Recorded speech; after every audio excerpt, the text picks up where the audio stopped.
Les grandes gueules d'Adafo Média, seule émission dans l'histoire de la radio en Guinée à franchir le cap des 5 millions d'auditeurs.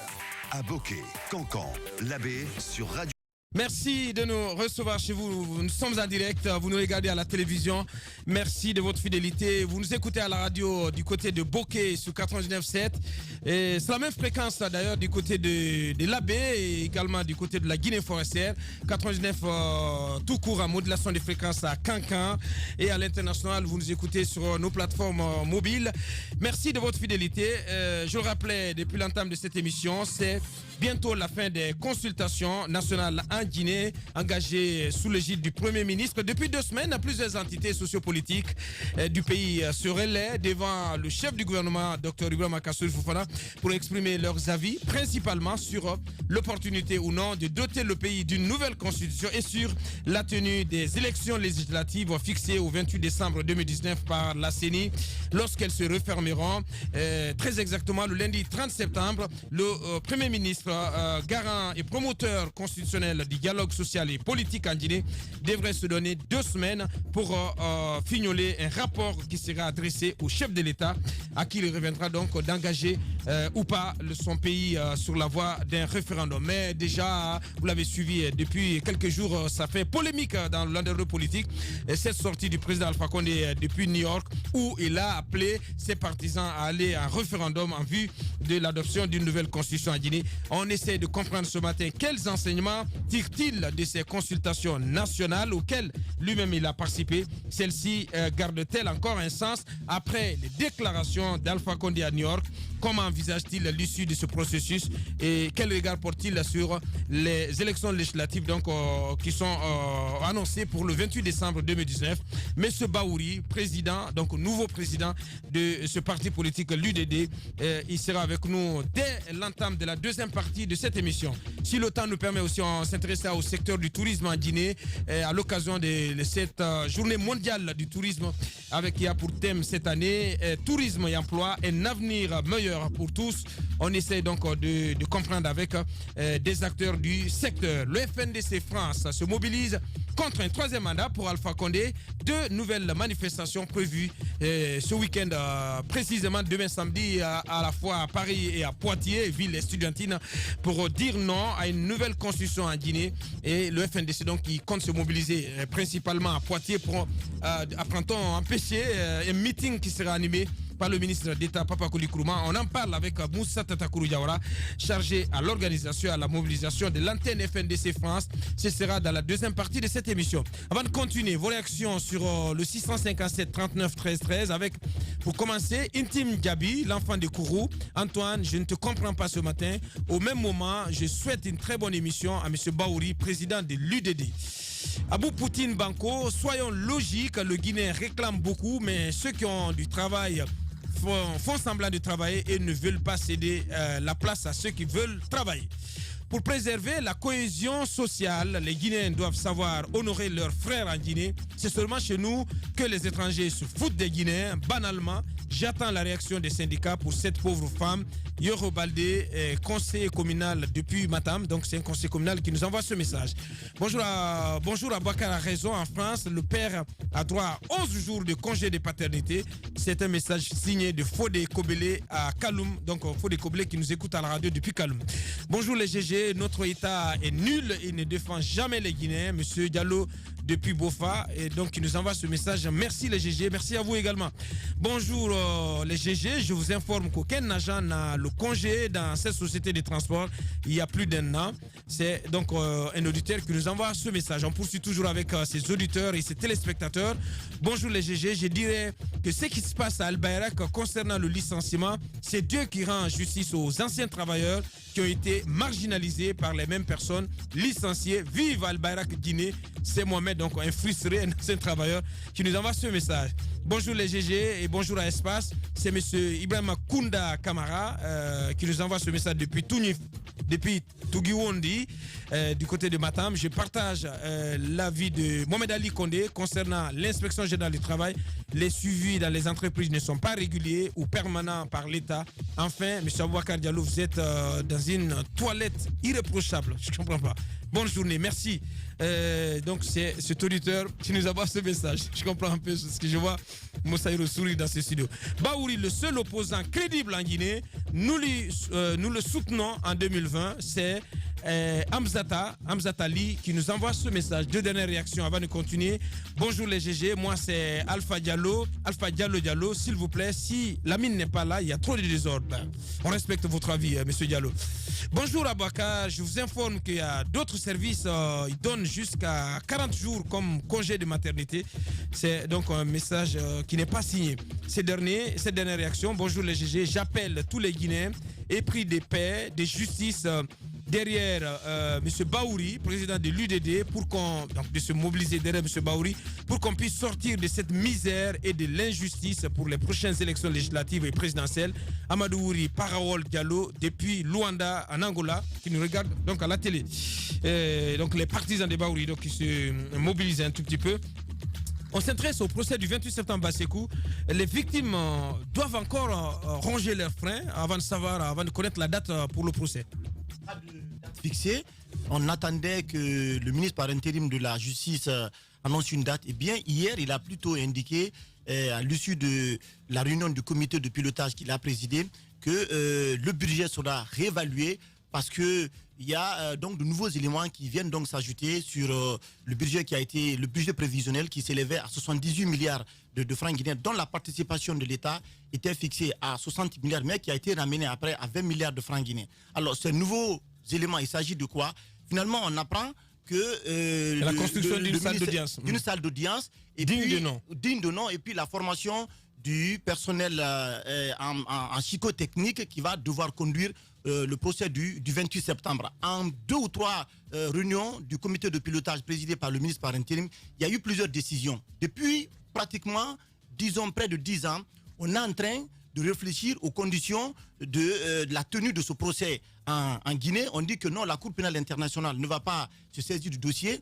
On dit que nous avons des magistrats. Il y a une pool donc de juges qui a été mis en place, qui a travaillé sur l'instruction, qui a pris fin. Malheureusement, des acteurs clés comme le général Sekouba Konaté n'a pas été entendu. Il y a une commission rogatoire qui s'est rendue à Dadis, à Ouagadougou. À Ouagadougou, Moussa Dadis a été entendu. Il y a des personnalités militaires. Il ne lui est pas permis de rentrer. Oui, mais ce que je veux dire pour terminer, moi je ne crois pas qu'il y a suffisamment de volonté de la part de ce gouvernement d'organiser ce procès. Dans un premier temps, lorsque le comité s'est réuni, on nous a dit que c'était la salle du cinéma, l'ex-cinéma. Ça, c'était le ministre Cheikh Sako qui avait indiqué, et quand il a rendu le tablier, finalement, le nouveau ministre qui est venu a dit non, que nous allons organiser au niveau de la cour d'appel. La cour d'appel. Ouais. Mais on dit que non, que c'est exigu. Moi, je me demande, entre construire une nouvelle salle et aménager, qu'est-ce qui est moins coûteux pour l'État? Je pense qu'aujourd'hui, on doit plutôt aller... Quand il parle de réévaluation du budget, qu'est-ce que cela s'entend? Ça veut dire que le budget va exploser davantage. Va gonfler. C'est qu'on... Voilà, on parle de construction d'une salle d'audience. Un nouveau bâtiment. Donc, au départ, qui était 78 milliards, donc il faut s'attendre peut-être à un budget qui s'élève à un peu plus de 100 milliards de francs guinéens. Mais je pense qu'aujourd'hui, que les victimes continuent de patienter. On veut que le procès là se tienne en Guinée. Ce serait une nouvelle entrave à la tenue de ce procès. Et que les dispositions soient prises par l'État pour la tenue de ce procès. Pour le moment, il n'y a pas de date indiquée. Et bien, on attend la prochaine communication du ministre par intérim de la justice. Allez-y, Madame Droblom. Moi, quand j'ai lu un peu, comment on appelle, la sortie du ministre hier, j'ai l'impression que c'est comme si on banalisait. En parlant, par exemple, de la construction de ce bâtiment, il dit même si ça finit en janvier 2020, on va tenir le procès. Oui, c'est ce qui a été dit. Mais c'est une question de programmation. Vous avez un programme, vous vous dites que c'est un planning parce qu'il y a quand même une bonne partie de l'argent qui doit être donné par l'État guinéen. Et les partenaires sont prêts à débloquer l'argent qu'il faut pour que ce procès se tienne. Lui-même, il a confirmé hier. N'est-ce pas? Les partenaires sont prêts. Je me demande pourquoi, alors, du côté de la Guinée, on ne fait pas... On traîne les pieds. On traîne les pieds. Ouais. On a des procès qui se sont tenus ici rapidement. Par exemple, l'attaque du domicile privé du chef de l'État. Vous vous souvenez, ça n'a pas tardé, ça s'est fait vite fait. Et ça, c'est une personne. Même si c'est le président de la République, on sait que c'est le président de la République. Mais là, combien de Guinéens vous savez qu'il y a des portés disparus. Il y a des portés disparus. Il y a des familles qui ne pourront jamais faire le deuil parce qu'ils ne savent même pas. Ils ne savent même pas. Pour les cas de viol, on connaît les personnes qui ont été victimes, qui sont là, qui sont en train de mener leur combat, même si certaines personnes ont perdu la vie avant d'obtenir gain de cause. Mais imaginez ces gens dont les enfants sont sortis, ne sont jamais revenus, ils n'ont jamais retrouvé le corps. Il n'y a pas eu d'inhumation. On ne sait même pas. Vous restez comme ça. En fait, dans le vide, l'esprit dans le vague. Vous ne savez jamais ce qui est arrivé. Je pense qu'on a besoin de faire la lumière. Moi, quelquefois, je me dis que pourquoi la Guinée est dans cette situation-là. Il y a la société qui se déshumanise. C'est parce qu'il y a eu tellement d'injustices, tellement de sang versé dans ce pays et qu'on n'a jamais daigné tenir un procès. Un procès, comme me le disait par exemple une victime, c'est pas pour faire du mal à quelqu'un, c'est pas pour se venger, c'est pas pour voir par exemple l'auteur dans la même situation que vous. C'est pas pour torturer par exemple les gens qui ont fait ça. C'est une volonté que le gouvernement doit montrer, comme on l'a dit, une volonté de rendre justice, une volonté de prouver à quelqu'un, par exemple, quelqu'un d'autre qui a envie de commettre un crime, de se dire, ah, si je fais ça, je pourrais par exemple être jugé et condamné. C'est comme ça que ça marche partout ailleurs, partout dans le monde. Pourquoi ce gouvernement hésite? Pourquoi le ministre peut dire, ah, si le bâtiment finit, même en 2020, on peut tenir le procès. Le bâtiment va finir comment? Qu'est-ce que vous avez fait? Qu'est-ce que vous avez élaboré comme plan? Quel timing vous avez donné, par exemple, à l'ingénieur pour construire ce bâtiment et le finir? C'est à vous de décider. Bien, allez-y, Jacques. Oui, moi, je ne vais même pas être long parce que hier, je l'avais dit, cette sortie du ministre avait une raison. C'était parce que la veille, les avocats des victimes du 28 septembre avaient tenu une conférence à la Maison de la Presse, et au cours de quelle conférence ils avaient demandé, puisque le procès ne s'organise pas, et puisqu'en 2010, on avait déjà procédé à des indemnisations, on continue à indemniser les victimes. Je pense que c'est pour cela que le ministre est sorti pour faire cette communication qui, à mon sens, n'a rien apporté de nouveau. Effectivement, ce qui me fait mal, rien de nouveau, sous le soleil. Ce qui me fait mal, c'est la façon dont il parle des partenaires. Il dit, c'est pas non seulement la France, les Nations Unies veulent de ce procès. Mais attendez, c'est pas les Français qui sont morts là-bas. Ce ne sont pas les Français qui sont morts au stade. Et puis quand vous en parlez, vous faites comme si les gens là ne venaient pas au secours ou il n'y a pas de procès. C'est l'impression qu'on veut donner. Bien. Donc c'est une communication simple qui consiste à dire aux victimes, nous sommes là. Nous aussi, nous savons qu'il y a eu massacre au stade du 28 septembre, mais pas pour un procès. Bien, merci Jacques. Allez-y. Moi, je pense que les victimes du premier régime, donc les victimes de Sékou Touré, les victimes de Lansana Conté, les victimes de Dadis et autres victimes, il n'y aura jamais de procès. Parce qu'on a pris l'habitude de ne pas tenir de procès dans des situations pareilles. On a accepté de dire, ça s'est produit, on donne à Dieu et on passe dessus. Et c'est là où je me rends compte de la manipulation politique, où je me rends compte que les leaders politiques sont tous responsables. Parce que je ne peux pas comprendre qu'après 2009, donc 10 ans après, que ceux qui ont appelé à cette manifestation aient toujours un petit, même si c'est une petite portion de pouvoir ici, et qu'ils n'en usent pas pour que ce procès-là ait lieu. Je suis en train de dire que celui qui est président de la République aujourd'hui, je vais commencer par lui, il était représenté là-bas. C'est lui qui était ministre de la Défense, il était au stade. Mais puisqu'ils sont au pouvoir aujourd'hui, ils n'ont pas intérêt à ce que ce procès ait lieu pour le bien de leur pouvoir. Je suis en train de parler aussi du chef de file de l'opposition. Aujourd'hui, ils disposent de près de 40 députés à l'Assemblée nationale. Pendant 10 ans, qu'est-ce qu'ils ont proposé pour la tenue de ce procès? Ça, c'est important Je aussi. parle de la troisième personnalité, Sidya Touré. Il a un groupe parlementaire capable de mettre une pression, au moins attirer l'attention pour que ce procès-là ait lieu. Depuis 2013, ils sont à l'Assemblée nationale. Qu'est-ce qu'ils ont fait? Ils ne l'ont pas fait. On les a indemnisés. Donc ça aussi, il a fallu qu'une victime, Jean-Marie Doré, devienne Premier ministre pour décider d'octroyer 2 milliards à ceux que d'autres considèrent comme des faux victimes. Parce qu'après, c'est pour dire, on a brisé leur 4x4 par-ci, on a volé leurs objets dans leur maison. Il y a des gens qui, jusqu'à présent, leurs pieds saignent. Ils ne sont pas soignés. Ce sont des vraies victimes. Il y en a qui sont morts. On ne parle pas d'eux. Jusque-là, ils n'ont même pas daigné trouver une fondation pour donner au moins à ceux qui sont malades de se soigner. Il n'y a pas de possibilité. Surtout que cela est injuste. C'est-à-dire qu'on les a indemnisés avant même de considérer s'ils sont victimes. Il n'y a même pas eu de jugement. Je pense que le problème, c'est à ce niveau. Tout le monde doit se rendre compte que ce procès est purement et hautement politique. Et que ce procès-là n'aura jamais lieu. Personne ne fait Tant que ceux qui ont participé, tant que ceux qui ont appelé tant que ceux qui ont appelé à cette manifestation-là ont encore une portion de pouvoir en Guinée ici, ce procès n'aura jamais lieu, d'un camp ou de l'autre. Merci Mohamed Ali. Très rapidement Antoine, en 2 minutes, on apprend une réunion d'urgence convoquée par le barreau ce matin dans le cadre du bras de fer avec la cour d'appel. Nous apprenons que ça risque de capoter du côté de Kaloum ce matin, parce que le barreau de Guinée, le conseil de l'ordre des avocats, est contesté par des avocats qui ne partagent pas la façon dont fonctionne le bureau aujourd'hui.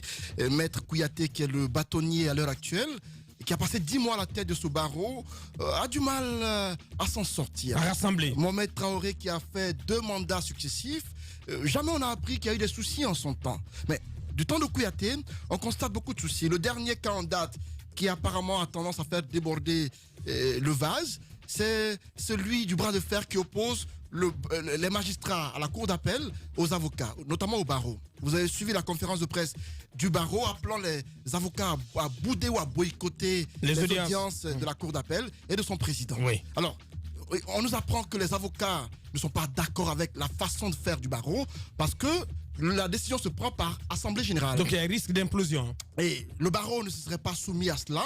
Il a décidé tout seul, sans demander l'avis des autres avocats, pour prendre cette décision unilatérale. Alors on apprend que ce matin, la rencontre va porter sur ce bras de fer qui oppose le barreau à la cour d'appel. Et il y a un avocat qui a déjà démissionné du barreau, c'est Maître Charles-Francis Rabat.